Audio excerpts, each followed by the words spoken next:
Ya, mohon maaf untuk saya tidak buka video karena saya sedang tidak sehat. Ya, nggak apa-apa. Nah, ini Pak, saya mau mohon Bapak bisa menjelaskan secara garis besar, mungkin menjelaskan kembali perbedaan dan, persamaan atau ya irisan daripada teologi ekaristinya Pentakosta dengan, ekaristinya Zwingli.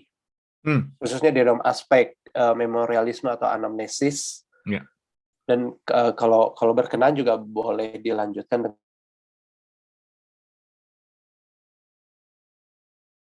yang pertama. Ada 2 pertanyaan, Pak. Boleh. Sebetulnya yang pertama Bapak ini akan kita bahas di hari esok. Oh, oke. Karena dalam pembahasan teologi ekaristi ekumenis itu saya akan membahas teologi ekaristi Ortodoks Timur, lalu teologi ekaristi Katolik Roma, dan secara khusus teologi ekaristi 3 tokoh reformasi, yaitu Calvin, Luther, dan Zwingli. Oh, oke. Jadi boleh nggak menunggu besok Ya, daripada... baik. Ya, Oke, thank you. Nah, Nah, kedua, silakan. yang kedua ini Pak, yang meskipun secara kan tadi Pak Oyen bilang secara formal nyaris tidak ada engagement, antara, tradisi Pentakosta dengan tradisi-tradisi lain atau dengan bapak-bapak gereja atau ya mungkin teolog-teolog non Pentakosta begitu ya. Nah, apakah boleh dijelaskan? Saya yakin ada pengaruh sih, sedikit banyak ada pengaruh dari mereka terhadap teologi ekaristinya Pentakosta. Nah, di mana saja itu sisi-sisinya. Terima kasih, Pak. Oke. Jadi interaksi dengan pemikiran-pemikiran bapak-bapak gereja dan teologi kontemporer, teolog-teolog kontemporer itu baru terjadi di era mungkin teolog-teolog yang saya bahas secara satu persatu, Pak. Gitu. Ketika sinode-sinode itu mengeluarkan buku-buku yang volume 1, volume 2, volume 3 tentang doktrin-doktrin sistematika, karya-karya tersebut itu lebih kepada metodologinya itu lebih kepada proof texting nats-nats Alkitab, kira-kira begitu. Tidak berinteraksi dengan teolog-teolog lain dari secara historis gereja. Dan kenapa sikap itu? Karena pertama memang maaf, Bapak dari tradisi apa? Boleh tahu? Jadi saya juga bisa menjelaskannya dengan itu. Ya, saya dari tradisi Calvinis sih. Oke, baik. Jadi gini Pak, ketika ada kebangunan rohani Pentakosta di Azusa Street, ya itu sebetulnya peristiwa itu tidak hanya terjadi di situ saja, tetapi yang cukup terekam dan terdokumentasi karena itu terjadi di Amerika adalah kebangunan rohani yang terjadi di tahun 1910, ya 1901 maaf, di Azusa Street di Los Angeles. Sejarawan Pentakostal mengatakan bahwa peristiwa yang sama pada tahun-tahun yang berdekatan juga terjadi secara terpisah di Mukti India, di Wales, di Inggris, tetapi yang paling banyak terdokumentasi adalah kebangunan rohani yang terjadi di Azusa Street. Nah, di Azusa Street, ketika terjadi kebangunan rohani, terjadilah sebuah, terutama di Amerika, sebuah fenomena yang cukup mengherankan, bukan hanya dengan fenomena roh itu, tetapi fenomena di mana masyarakat yang sangat tersegregasi secara rasial, secara gender, berbaur di dalam kebangunan rohani tersebut. Orang hitam dan orang putih, wanita dan laki-laki bisa beribadah bersama-sama. Itu yang menjadi ciri khas yang cukup kuat di dalam peristiwa kebangunan rohani tersebut.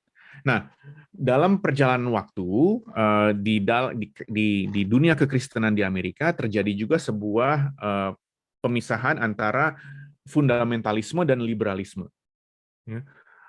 Dan ini saya menggunakan kata ini dengan tidak mencap bahwa ini jelek atau buruk atau gimana lah. Tetapi ketika orang-orang Pentakosta yang cukup sederhana ini tidak memiliki cara untuk mengungkapkan keimanannya, dan tuduhan-tuduhan yang berikan kepada kalangan liberal itu adalah mereka tidak alkitabiah dan seterusnya, maka gerakan Pentakosta ini pada perkembangannya mendekat kepada kaum fundamentalisme. Ya. Kaum fundamentalisme yang membaca Alkitab secara terlalu literal dan seterusnya dan seterusnya. Nah, sebetulnya cara pandang ini tidak sejalan dengan DNA Pentakosta yang penuh dengan misteri. Ya, karena ketika kita berhubungan dengan Sang Lian yang dimediasi oleh Roh Kudus, kita berbicara misteri.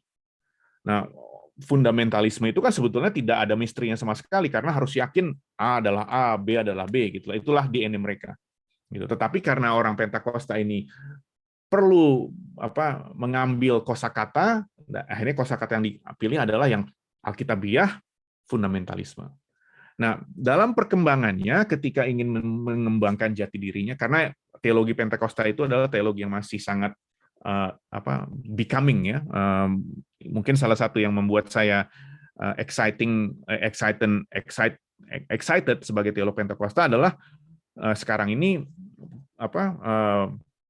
kebebasan untuk berinteraksi itu cukup luas karena dalam pneumatologis pneumatological imagination tadi.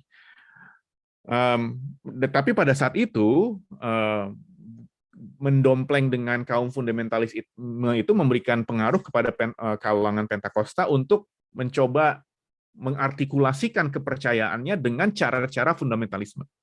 Gitu. Dan akhirnya misalnya berbahasa roh gitu ya, berbahasa roh ayatnya di mana? Dia carilah ayatnya, ini buktinya gitu. Kesembuhan, mana buktinya? Ini gitu. Orang buta dicelikan, mana buktinya? Gitu. Ya, jadi sekedar bermetodologi teologinya itu hanya proof texting gitu. Tetapi kita tahu bahwa hal-hal tersebut berhubungan dengan misteri yang tidak cukup hanya dengan bagaimana kita membaca Alkitab yang tentu juga bisa keluar dari konteks dan harus juga mungkin melihat kosakata-kosakata yang sudah terjadi sebelumnya di dalam gereja pada historisnya. Nah, kita tahu bahwa fundamentalisme itu anti tradisi. Ya. Katolik itu dianggap nggak Kristen. Ya. Orang Protestan juga kadang-kadang dia nggak kurang Kristen, belum lahir baru katanya, gitu. Ya kan? Nah, itulah akhirnya juga membuat sebuah postur Pentekostalisme yang melihat, oke, kalau saya berinteraksi dengan orang Katolik, ntar begini. Barulah pada mungkin ketika terjadi pembaharuan karismatik di kalangan ekumenis sendiri yang terjadi di tahun 60-an, tahun 70, itu dimotori juga oleh Konsili Vatikan kedua, ya, Paus Yohanes saat itu membuka, kita tahu bahwa membuka Paus Pius atau Paus Yohanes ya, anyhow, membuka sinod tersebut dengan mengatakan kita buka jendela gereja ini agar angin roh itu bisa, angin menyegarkan itu bisa masuk gitu ya, bahasa yang sangat pneumatologis. Dan kita tahu bahwa terbitlah karya-karya yang tadinya dikesampingkan dan ditolak oleh gereja Katolik yang kaku, seperti karya-karya Yves Congar, karya-karya kok jadi saya lupa sih namanya, yang disebut sebagai nouvelle teologi atau ressourcement, ya, teolog-teolog Jesuit Prancis yang benar-benar berinteraksi dengan kehidupan sakramentalitas ini. Itu yang menggali kembali kepada pemikiran-pemikiran bapak-bapak gereja yang sebetulnya selalu hidup dalam tradisi ortodoks. Barulah teologi-teologi Pentakostal yang baru-baru ini yang akhirnya melihat, oh ternyata apa yang mereka perbincangkan ini memberikan kosakata kepada kita, gitu. Tetapi itu baru saja terjadi mungkin di era 10-15 tahun, ya paling lama 20 tahun ke belakang, gitu. Itu kira-kira. Jadi sebelumnya memang postur dari teologi Pentakostal itu sangat anti tradisi, sangat biblis, sangat biblisisme malah, yang karena kedekatannya dengan kaum fundamentalisme. Gitu kira-kira. Maaf, cukup lama itu jawabnya. Tapi kira-kira gitu Pak jawaban. Oke, kalau dari pandangan Bapak sendiri, kira-kira pengaruh dari reformator adakah yang yang lebih besar gitu terhadap ekaristinya Pentakosta. Ya, Kan meskipun Pentakosta ya tadi Bapak katakan mendompleng fundamentalisme, tetapi kan sebetulnya kemudian di dalam perkembangan selanjutnya terlihat kayaknya ada pengaruh dari tradisi lain begitu. ya. Sebagai teolog Pentakostal, saya mengatakan mungkin dari 3 tokoh reformasi yang bisa memberikan kosakata adalah Calvin, karena the spiritual communion itu ya. Tetapi bagi saya pribadi, apakah itu cukup? Mungkin kurang. Jadi bisa ini apa yang diutarakan Calvin bisa memperkaya, tetapi tidak hanya mutlak itu saja gitu. Karena apa ya? Kembali kepada fluiditas arti komunitas tadi. Salah satu yang mungkin bisa memperkaya arti sakramentalitas Pentakostal, bahkan nanti saya akan bahas besok, adalah pemahaman transubstansiasinya Katolik. Itu sebetulnya cukup memperkaya juga kemenubuhan, arti kemenubuhan Pentakosta, sakramentalitas Pentakosta. Jadi tidak hanya sekedar spiritualitas saja, tetapi kemenubuhan itu juga diekspresikan dalam sesuatu yang sudah berubah secara transubstansiasi. Walaupun kita tidak harus menggunakan secara penuh kategori-kategori Aristotelianisme yang menginformasikan pemahaman itu yang dikembangkan oleh Thomas Aquinas misalnya, gitu Pak kira-kira. Jadi sebagai teolog Pentakosta Indonesia, salah satu yang saya ingin lihat adalah bagaimana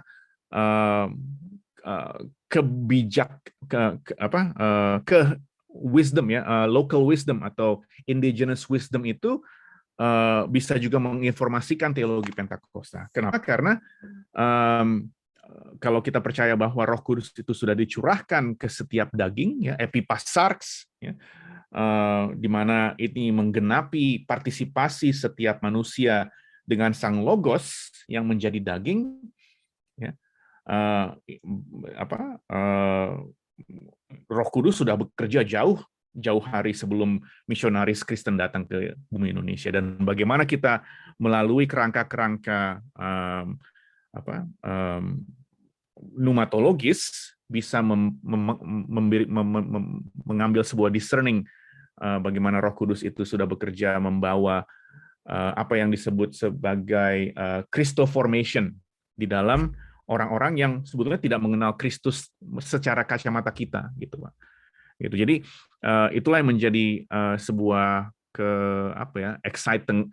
exciting thing about being a Pentecostal theologian adalah bisa berinteraksi dengan banyak orang dengan pneumatological imagination tadi. Gitu.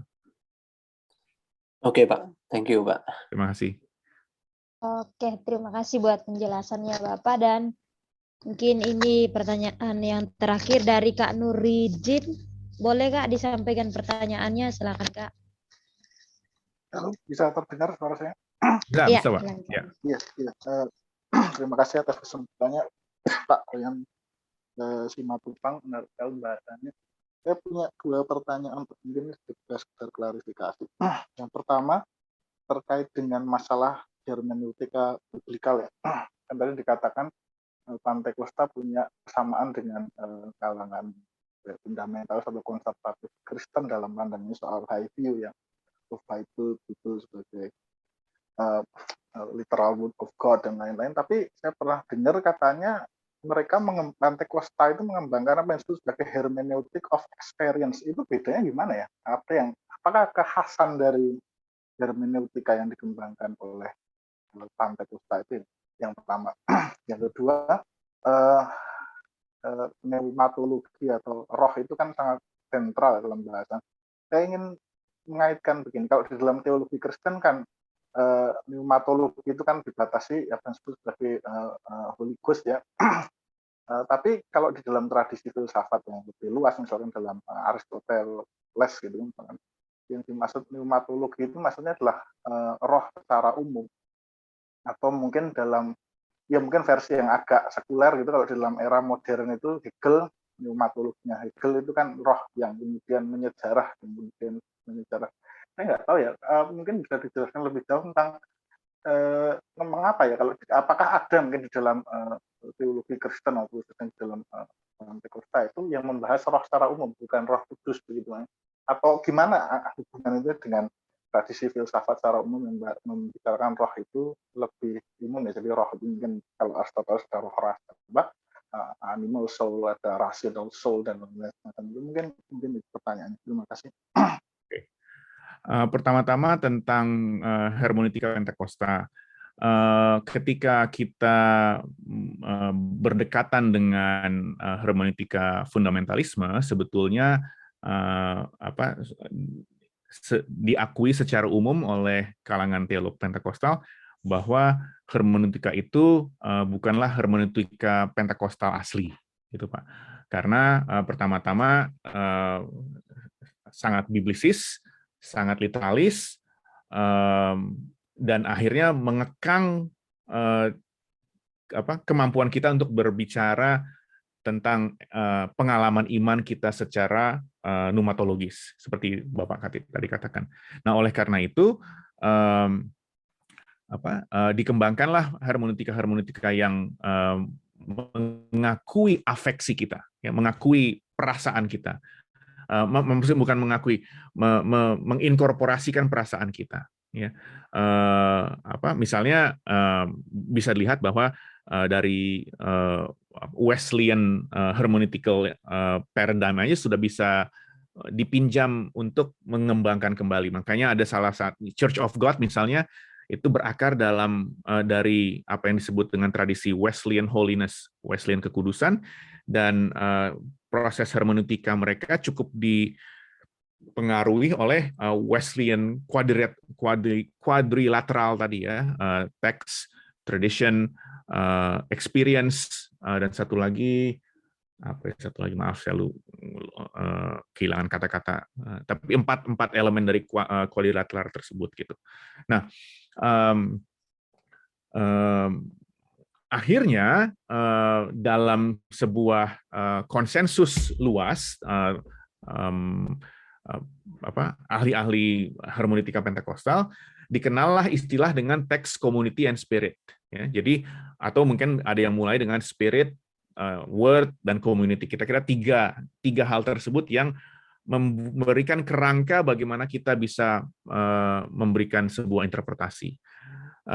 Dan melalui roh itulah afeksi kita itu bisa diinkorporasi. Melalui roh itulah akhirnya hubungan kita itu bisa terjalin dengan komunitas yang lain. Ya, jadi akhirnya komunitas itu tidak mutlak hanya sesama sinodal kita, tetapi karena ada kecairan di dalam pengertian komunitas itu bisa terinkorporasi.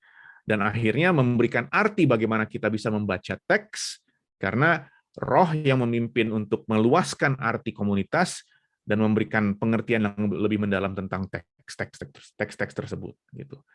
Nah, ya, disitulah bagaimana afeksi itu terinkorporasi kira-kira. Tentang roh, gitu Pak.